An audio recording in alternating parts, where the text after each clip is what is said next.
Oi gente, tudo bem com vocês? Seja muito bem-vindo a mais um vídeo aqui no canal. E hoje nós vamos dar sequência às guardiãs do lar que nós temos na Bíblia. E nós vamos estudar a vida de Ana.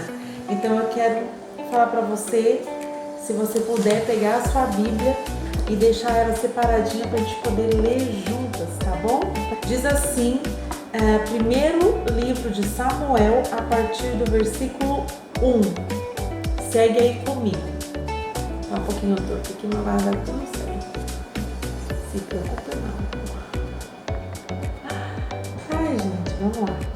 Eu fiz um trem aqui para arrumar aqui e deu certo. Vamos lá. Havia um homem da tribo de Efraim. 1 Samuel, capítulo 1. Havia um homem da tribo de Efraim chamado Eucana, que vivia na cidade de Ramá, na região montanhosa de Efraim. Ele era filho de Jeroão, neto de Eliú, bisneto de Tou e trineto de Zufi. Eucana tinha duas mulheres, Ana e Penina. Penina tinha filhos, porém Ana não tinha. Todos os anos Eucana saía da sua cidade e ia a Siló, a fim de adorar e oferecer sacrifícios ao Senhor Todo-Poderoso. Ofni e Finéias, os filhos de Eli, eram sacerdotes do Senhor Deus, em Siló. Cada vez que Eucana oferecia o seu sacrifício, ele dava uma parte para Penina e outra para todos os seus filhos e filhas. Mas para Ana, ele dava 2 vezes mais. Eucana a amava muito, embora o Senhor não permitisse que ela tivesse filhos.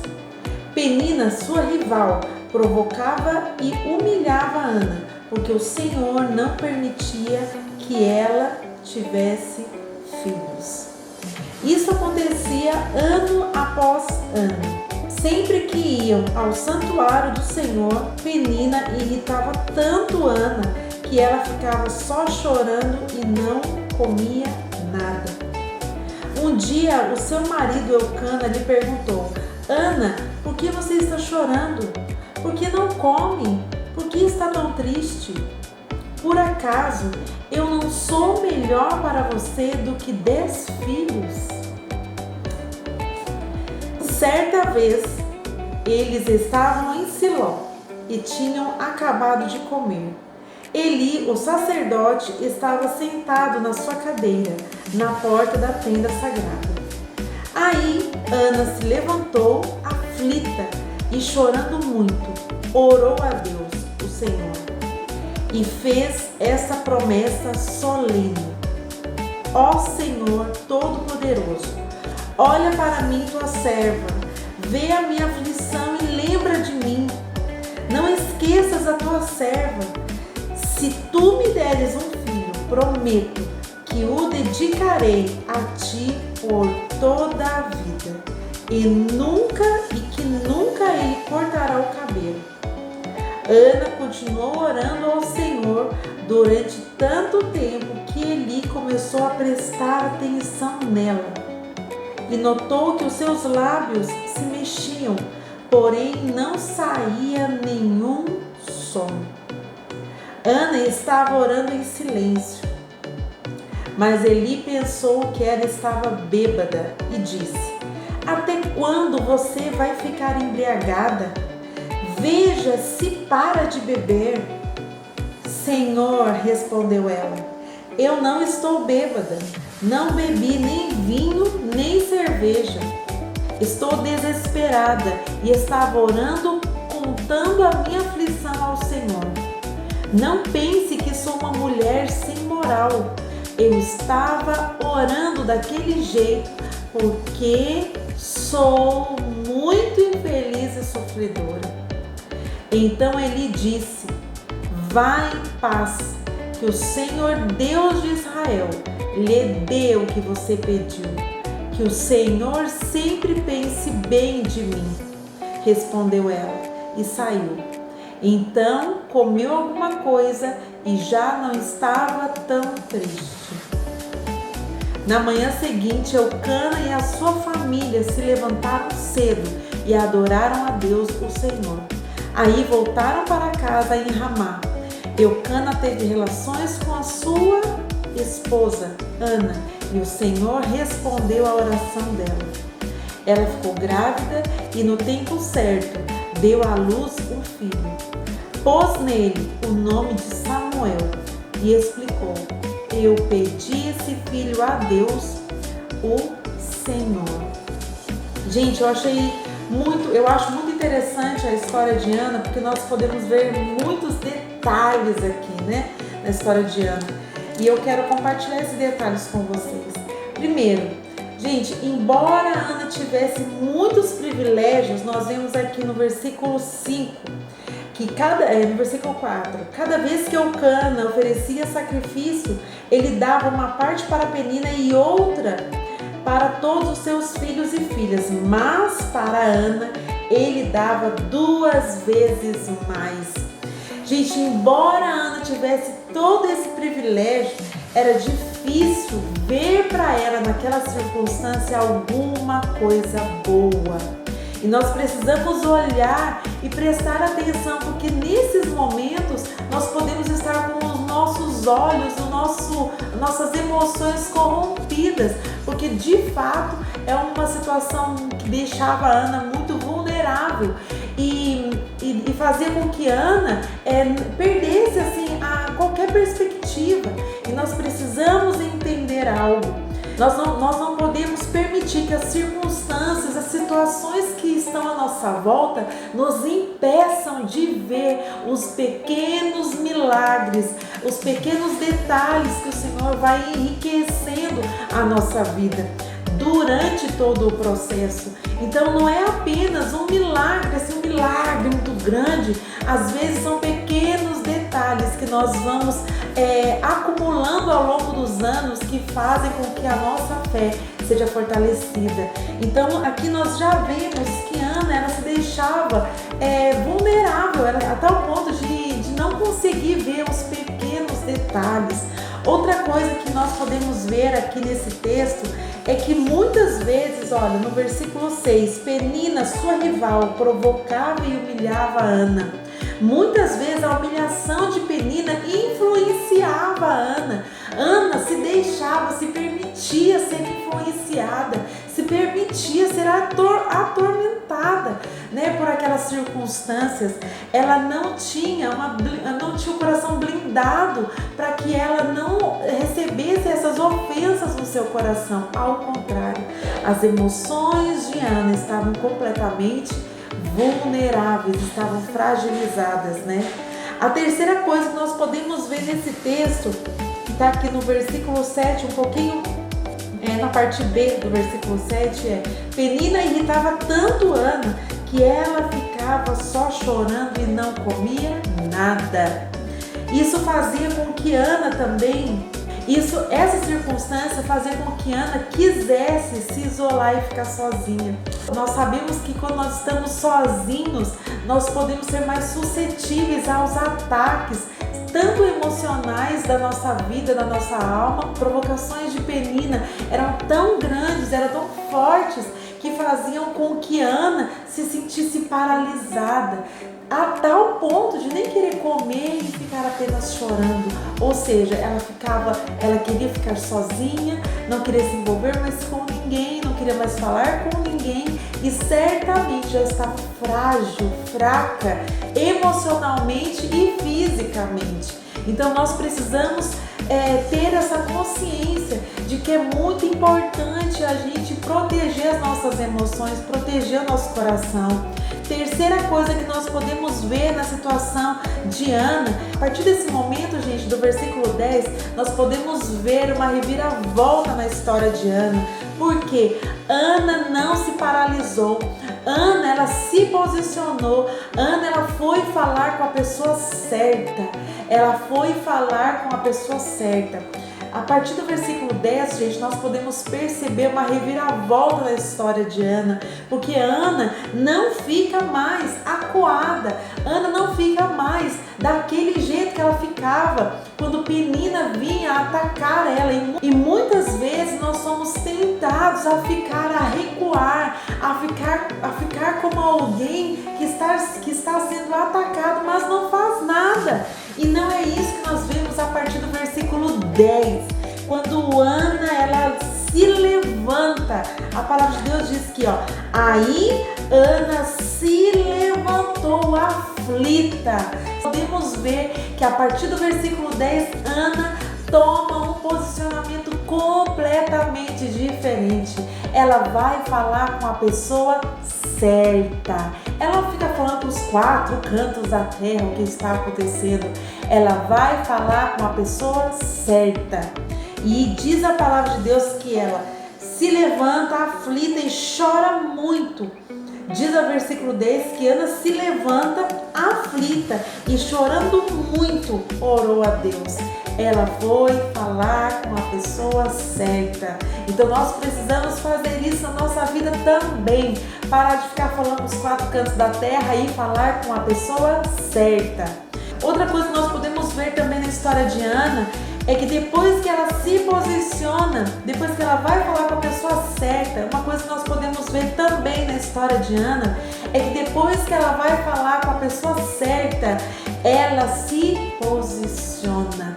Ou seja, ela ora, ela fala exatamente assim: ó Senhor Todo-Poderoso, olha para mim, tua serva, vê a minha aflição e lembra de mim. Ou seja, ela rasga o seu coração diante do Senhor, ela abre todas as suas emoções, ela derrama diante do Senhor. E nós podemos perceber que ela fica durante um tempo ali, a partir do versículo 12, Ana continuou orando ao Senhor durante tanto tempo, ou seja, demorou um tempinho ali, Ela continuou orando ao Senhor durante tanto tempo que Eli começou a prestar atenção nela.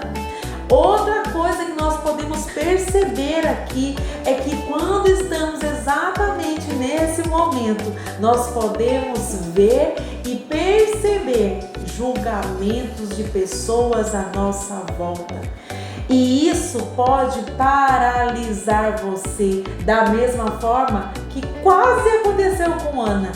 Olha o que está escrito aqui, que ela continua dizendo na palavra de Deus. Mas Eli pensou que ela estava bêbada e disse: até quando você vai ficar embriagada? Veja se para de beber. Senhor, respondeu ela, eu não estou bêbada. Isso significa, gente, que muitas vezes pessoas que estão à sua volta, pessoas que estão ao redor podem tentar ou até julgar aquilo que você está vivendo, mas Deus é que sabe aquilo que está acontecendo na sua vida e na sua história.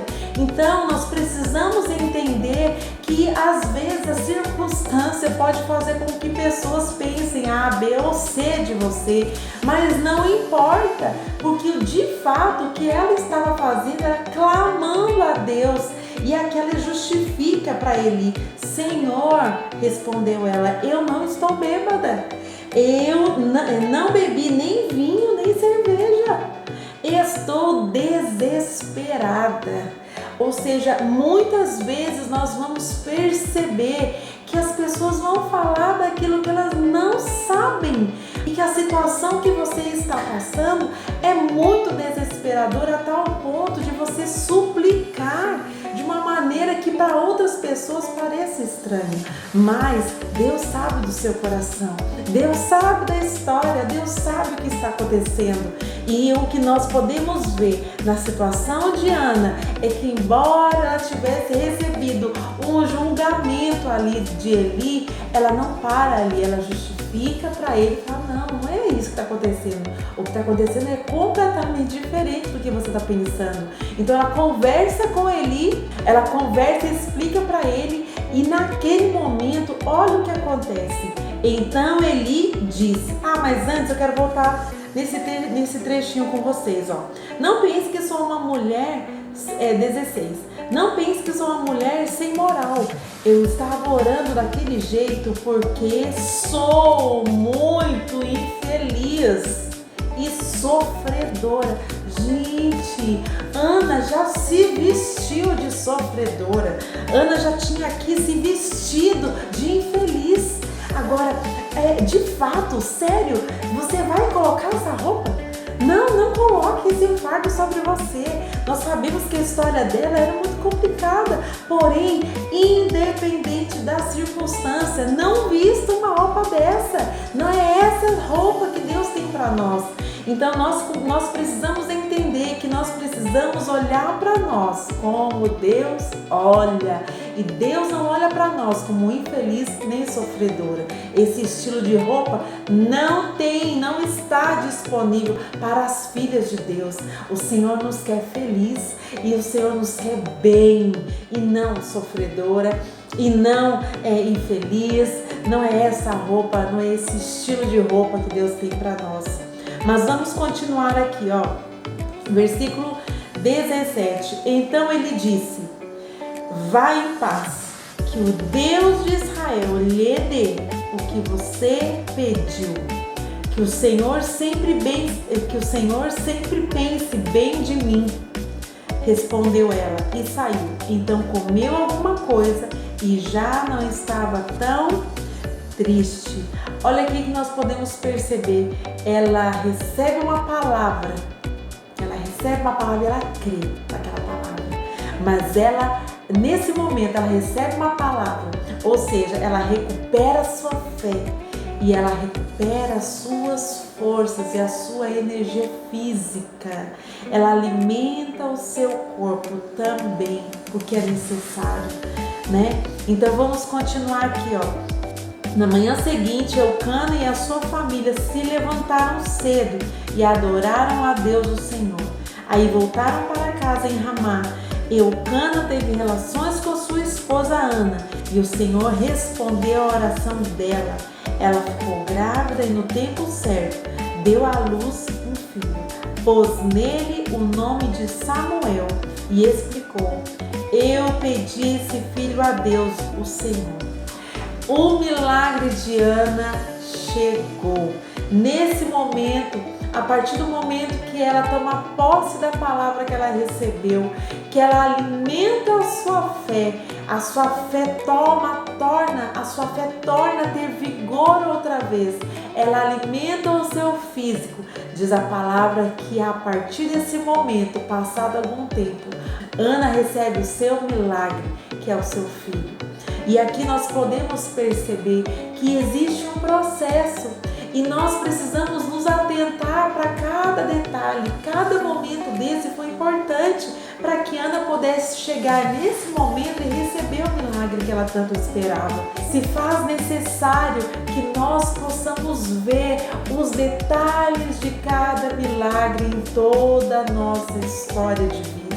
Certamente a história de Ana, a história dessa gravidez de Ana levou no seu coração não apenas um testemunho, mas uma sequência de testemunho. Certamente ela pôde ver tantas e tantas vezes, se recordar tantas e tantas vezes dessa história e fazer com que essa história se tornasse vida dentro da vida dela e fazer com que essa história transformasse a vida dela e a vida de outras pessoas. Eu quero dizer isso para você. Eu quero fazer um fechamento com você aqui. Primeira coisa, não permita que as circunstâncias ao seu redor te impeçam de ver os milagres, os pequenos milagres que acontecem na sua vida todos os dias, até que você consiga receber o seu milagre, a sua bênção. Não permita que pessoas à sua volta humilhem você a tal ponto de paralisar quem você é. E nós precisamos olhar para nós com carinho, porque o Senhor olha para nós com carinho. Então nós não podemos olhar para nós diferente da maneira que o nosso Pai nos vê. Terceira coisa que eu quero falar para você é: ela fala com a pessoa certa. Nós precisamos falar com a pessoa certa. Ore ao Senhor. E eu gosto muito de uma frase que um dia o Senhor trouxe no meu coração, que é assim, que você leve em oração, você não precisa ter preocupação. E é exatamente isso. Leve diante do Senhor aquilo que está afligindo o seu coração, pois Ele conhece quem você é, a sua história, e Ele vai entender as suas dores e vai ajudar você. A quarta coisa que nós podemos aprender na história de Ana é que ela se posiciona, ela rasga o seu coração diante do Senhor e conta toda a sua história sem reserva nenhuma. Faça isso também. A quinta coisa que nós vemos na história de Ana é que ela não se paralisa pelos julgamentos de outras pessoas à sua volta. E nós precisamos aprender com isso. Às vezes as pessoas não estão nem sabendo o que está acontecendo, está falando daquilo que não sabe, daquilo que não entende. Então, assim, não se deixe ser levado por julgamentos externos. Não se deixe ser levado por aquilo que outras pessoas falam sobre você. Foque os seus olhos no Senhor. Sexta coisa que nós podemos aprender com a história de Ana é: ela recupera a sua fé e ela recupera as suas forças. Uma coisa não anula a outra. Não é a sua fé que sustenta o seu físico e não é o seu físico que sustenta a sua fé. Uma coisa é uma coisa e outra coisa é outra coisa. Recupere a sua fé e recupere as suas forças físicas, a sua energia, pois é necessário. E a sétima coisa que nós podemos aprender com Ana é que ela recebe esse grande milagre na sua vida, mas ela aprendeu a não desprezar os pequenos milagres que aconteceram durante todo o processo. Eu espero que essa mensagem tenha falado no seu coração e que o Espírito Santo fale mais poderosamente na sua vida. E não se esqueça de se inscrever no nosso canal, ativar o sininho para você ficar sabendo quando nós lançarmos mais um vídeo novo aqui no canal. Nós estamos numa série falando sobre guardiãs do lar, como que nós podemos aprender com grandes mulheres de Deus que o Senhor deixou registrado toda a sua história na Bíblia. Deus abençoe você. Até o próximo vídeo, se assim o Senhor permitir. Tchau!